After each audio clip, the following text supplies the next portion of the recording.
Bonjour, je m'appelle Julie Donaldson. Je vais vous faire une démonstration d'un œil à l'huile avec les tons de chair. Je travaille avec des oxydes de fer. Donc, j'ai un jaune oxyde, un ocre jaune, un rouge oxyde ou ocre rouge et un violet de Mars. Donc, ce sont des oxydes de fer et j'ai travaillé ma palette de couleurs avec ça. Donc, on ajoute le blanc, on ajoute le noir, mais le noir, ça va être seulement en dernier dans les détails. Donc, pour faire ma palette que vous voyez ici, mon dégradé de ton de chair, j'ai travaillé avec l'ocre rouge comme couleur moyenne et j'ai mis vers les clairs de plus en plus de blanc et de jaune. On parle du jaune ocre. Et du côté de l'ombre, j'ai ajouté de plus en plus de violet de Mars. Et j'ai également rompu un petit peu ma couleur avec un peu de terre d'ombre brûlée. Ensuite, ça c'est pour les tons de chair généraux. Pour ce qui est de la couleur, pour aller casser un petit peu le rouge, bien, j'ai fabriqué des verres de même valeur que les tons de rouge qui vont s'intercaler un petit peu entre les rouges pour aller casser la couleur rouge. Donc, quand on commence, je travaille avec un médium qui sèche rapidement pour pouvoir faire le tout en une seule fois et pour pouvoir, afin que ma peinture puisse avoir une prise assez rapide pour que je puisse bien la travailler. Donc, je travaille avec un médium du genre liquin qui est cicatif. Je vais commencer par travailler les contours de mon élément avec la couleur moyenne, qui est une couleur qui contient beaucoup d'ocre rouge. On commence par ça ici. L'important à cette étape-ci, c'est de mettre les bonnes valeurs aux bonnes places. Donc, c'est quoi une valeur? C'est le degré d'obscurité ou de clarté de la teinte. Donc, si ma teinte est claire, je dois poser un clair. Si la teinte est foncée, je dois poser un foncé. Si la teinte est moyenne, je dois poser une couleur, une teinte moyenne. Pour ce qui est des couleurs, ça va être ajusté par la suite. Donc, la couleur du blanc de l'œil, la couleur de l'iris, ça va être travaillé par la suite avec des glacis. Donc, je commence par la couleur moyenne. Le médium, en même temps que de faire sécher plus oxydé, on devrait dire oxydé quand on parle de peinture à l'huile, de faire prendre la peinture plus rapidement, ça permet aussi d'enlever les coups de pinceau. On voit moins un petit peu les coups de pinceau. Ça peut aussi fluidifier un petit peu la peinture si on a une peinture qui est très épaisse.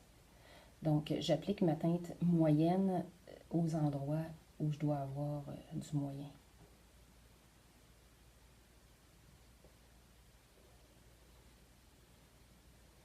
Ça va se mélanger. Il faut toujours penser, quand on fait de la peinture à l'huile puis qu'on travaille comme ça à la primaire aussi, là, que ce qu'on met va se mélanger avec ce qu'on va avoir, ce qu'on va ajouter par la suite, hein, comme teinte.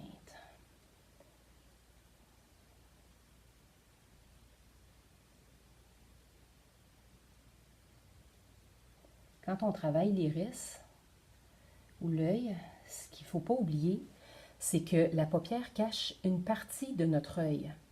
Ce qui veut dire que je dois considérer mon œil dans son entier sous la paupière quand vient le temps de placer la pupille. Donc la pupille ne sera pas au centre de la partie visible, mais je dois la placer au centre de l'œil entier, de l'iris entier. Il doit avoir une distance égale de chaque côté. Et ici, il est au centre de la partie de l'œil en entier. Je tiens compte de la partie qui est cachée sous la paupière.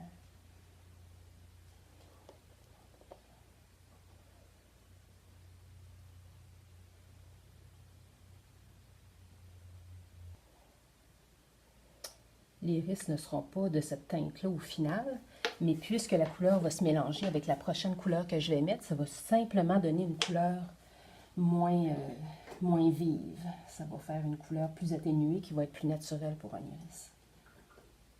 On va essayer de le faire peut-être vert l'iris dans ce cas-ci. Vert ou bleuté, en tout cas. Bon, vous en voyez un bleuté ici. Il y en a un autre bleuté ici plus clair. si mon iris avait été... Là, je vais le faire assez foncé comme ça ici. Donc, j'ai mis une couleur moyenne. Si j'avais voulu le faire plus clair, j'aurais mis une couleur beaucoup plus claire. J'aurais pu. Bon. Maintenant, maintenant que j'ai mis ma moyenne partout, je vais aller placer mes plus foncés. Puis ensuite, je vais placer mes plus clairs.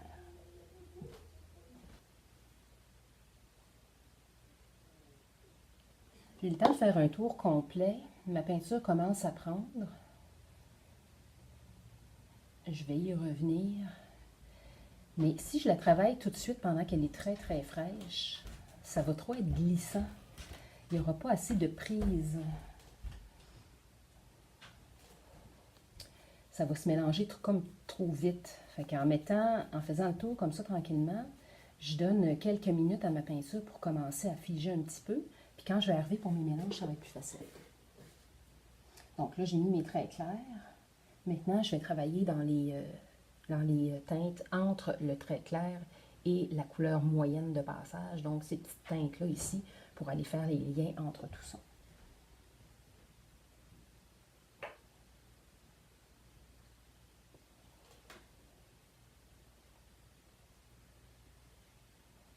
Et on met ça assez grosso modo. Tout va s'ajuster tout à l'heure.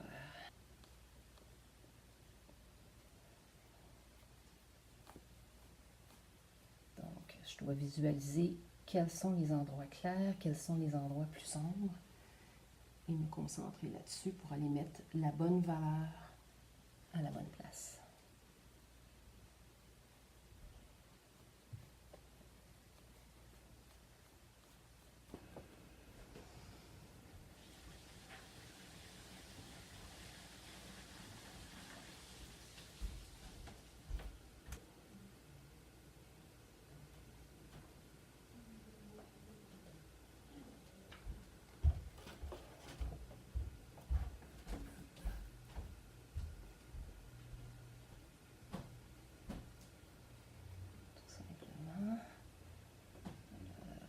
Place pour créer des volumes.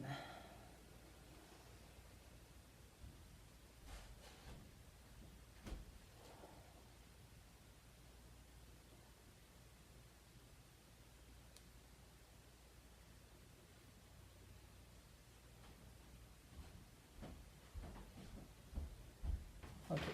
La première étape est terminée. J'ai mis les bonnes valeurs aux bonnes places, de façon grossière, pour que vous puissiez mieux le voir. Je vais vous approcher le démon.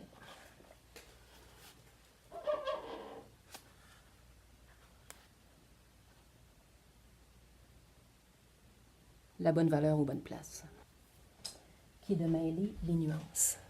Alors là, je prends un pinceau en poil de martre doux et je vais venir faire un entrecroisement des nuances. Tout simplement, je viens flatter ma section, mes zones, pour créer des fondus. Donc, je vais délicatement juste créer des fondus. Donc, ça va adoucir.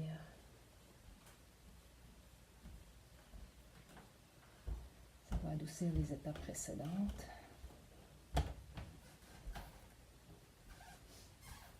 Et là, je sens que ma peinture a déjà commencé sa petite prise. Elle est beaucoup moins molle, elle est plus facile à travailler. Ça glisse moins. On sent c'est comme un petit peu gommant. Ça tire un petit peu sur le pinceau.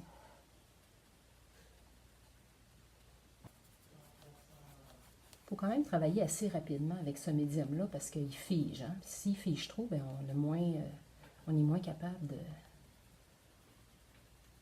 de mêler les tons.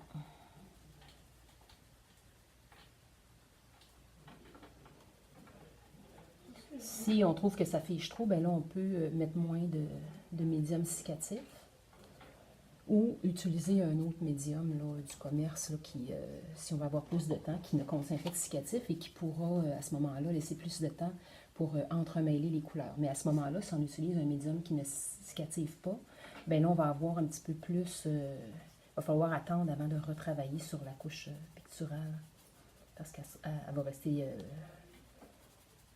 humide et flexible beaucoup plus longtemps. Bon.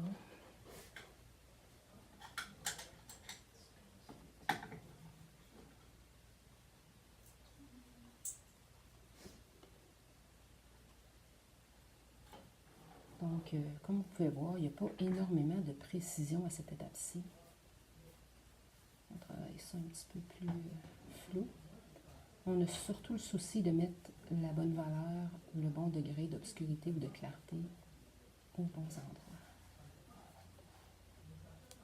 Et voilà, l'atténuation est terminée.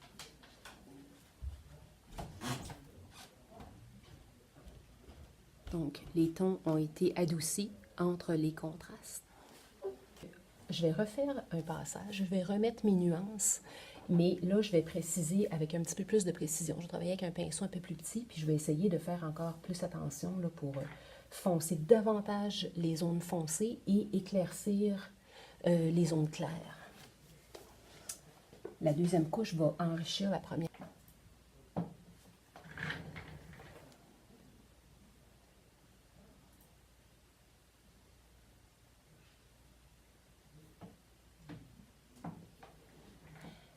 À cette étape-ci, je ne mets pas de noir, parce que le noir va avoir tendance à salir les couleurs. Donc, je reste encore avec mon plus foncé là, qui contient du violet de Mars. Mais j'ajuste. Au besoin, si je vois que mon ton de chair est trop rosé, je peux aller rajouter un peu de jaune. On va aussi rajouter un petit peu de vert tout à l'heure pour casser le rouge.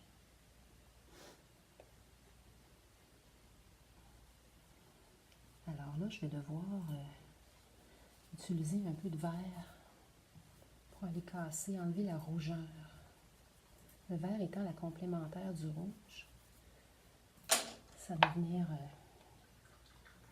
briser le trop rouge. Ça vient amortir, atténuer. Donc, je vais prendre un vert clair pour les zones claires, puis un vert moyen pour les zones moyennes. Et je vais en mettre vraiment juste un soupçon. Juste pour casser un petit peu le rose, puis donner plus de naturel. On a du vert dans la peau. On a des nuances verdâtres.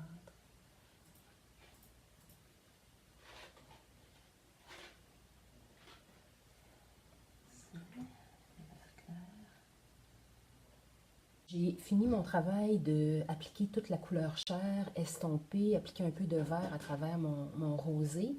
J'ai décidé finalement de mettre l'iris un peu plus clair. Alors avec un peu de solvant sur mon pinceau, je suis allée en enlever un tout petit peu de la couleur moyenne que j'avais appliquée tout à l'heure. Alors finalement, il va être un peu plus clair. Maintenant, je passe au travail de l'iris et de l'œil. Donc le blanc de l'œil, en fait, le blanc n'est pas vraiment blanc. C'est souvent bleuté, ou ça peut être verdâtre même, des fois, ça dépend des personnes. Dans ce cas-ci, on va travailler avec, je vais aller chercher un petit peu, un petit bleu pâle. Bon, l'œil, c'est une boulette, hein? Donc, la sphère, la partie qui avance vers nous est plus précise. La partie qui recule vers l'arrière et sous la paupière est plus sombre. Donc, la partie vers l'avant va être plus claire. La partie en dessous de la paupière ici va être beaucoup plus sombre et dans les coins. On va commencer par appliquer un petit peu de blanc au centre. Puis ensuite, on va salir ce blanc-là parce que, comme je vous disais, le blanc de l'œil n'est pas vraiment blanc.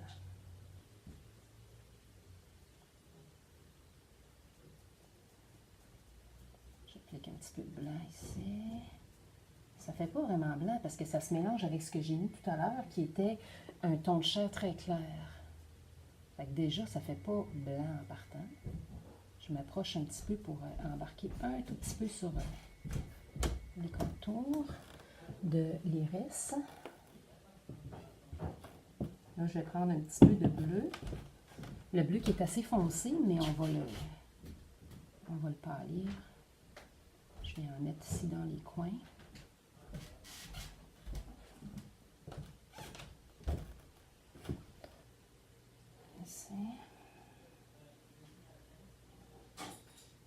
quand je parle du blanc, c'est parce que là, je mets du blanc pur, mais je répète, ça se mélange avec ce que j'ai en dessous.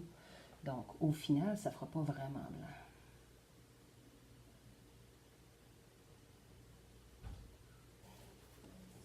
Là, je vais aller mettre la couleur générale sur ma pupille. Bon, j'ai dit que je voulais faire ça vert. On va aller chercher un vert. Sur ma pupille, sur l'iris. Voyons, je mélange toutes les... Heureusement que c'est pas un traité de médecine.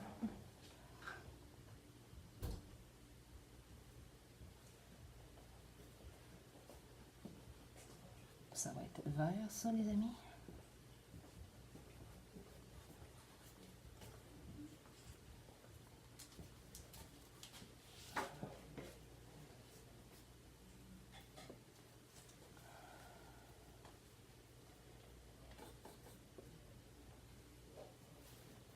Je vais aller foncer un tout petit peu dans le haut en ajoutant un tout petit peu de bleu. Parce que les couleurs, plus on est dans l'ombre, plus il y a du bleu. Donc, même si les yeux sont verts, ici, dans le haut, on va bleuter.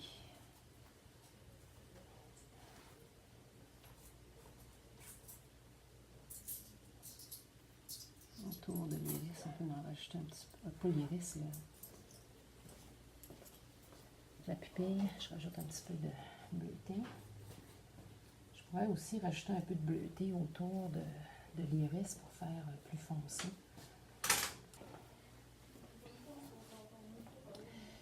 Je vais travailler le clair ici. Donc, si ma lumière arrive d'en haut, frappe un petit peu ici, donc mon clair va être à l'opposé ici.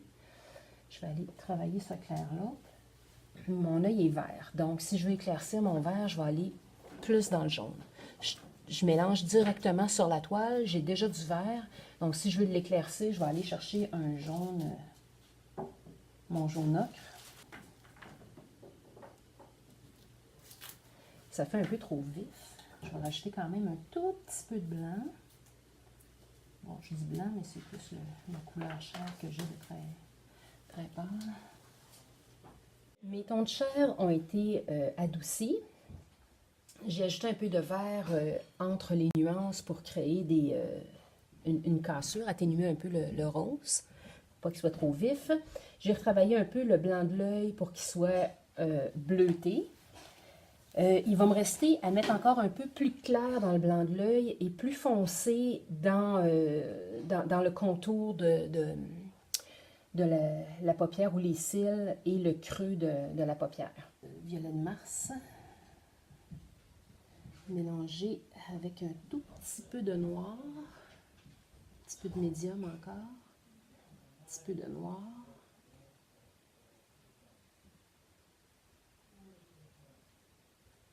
Donc on essaie d'être plus foncé que ce qu'on a ici.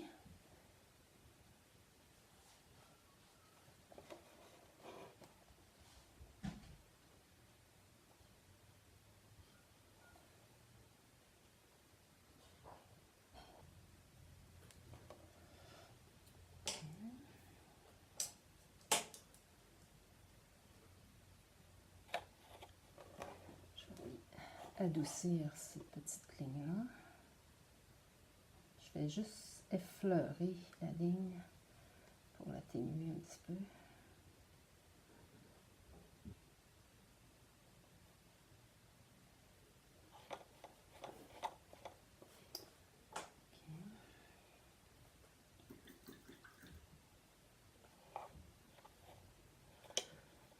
C'est le fun de la peinture.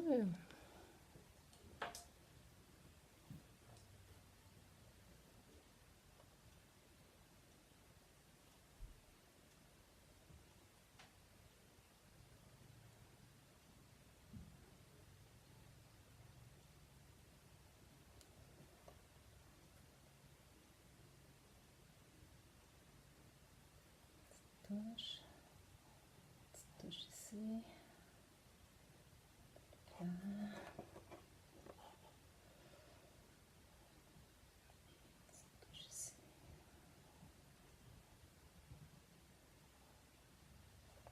Donc, la lueur dans l'œil, on n'applique jamais une lumière directement sur le noir. Il faut passer par une couleur intermédiaire. Donc, avant le noir, c'est du bleu. Je vais commencer par mettre une lueur bleue.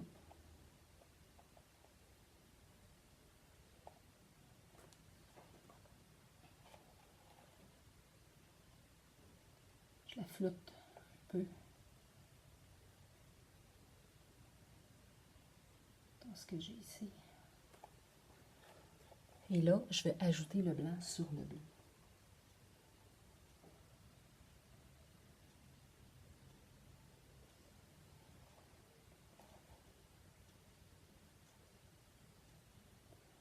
Au départ, ça ne fera pas très blanc. Ça va faire bleu pâle. Au bleu moyen. Encore là, je floute.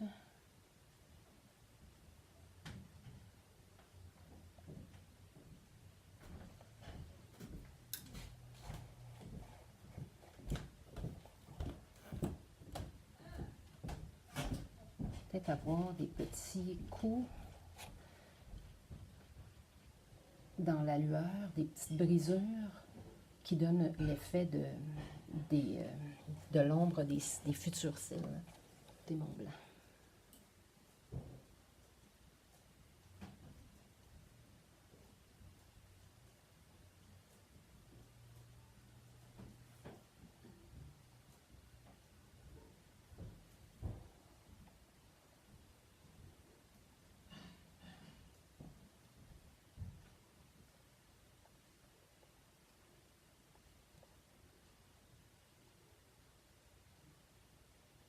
Je mets un petit peu plus de médium pour que la couleur soit plus fluide.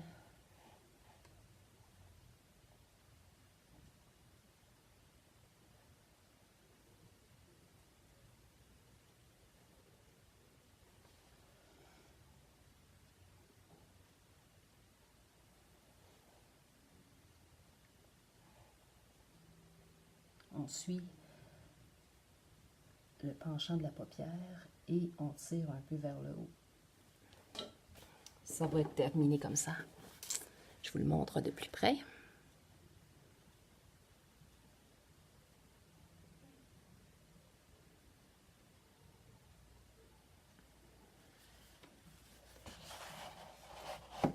J'espère que vous avez aimé la démonstration d'œil à l'huile en couleur. Vous pouvez partager la vidéo si vous avez apprécié. Puis n'oubliez pas, la peinture, ça s'apprend. Puis je vous attends pour une prochaine démonstration une prochaine fois. Bye bye, bonne journée!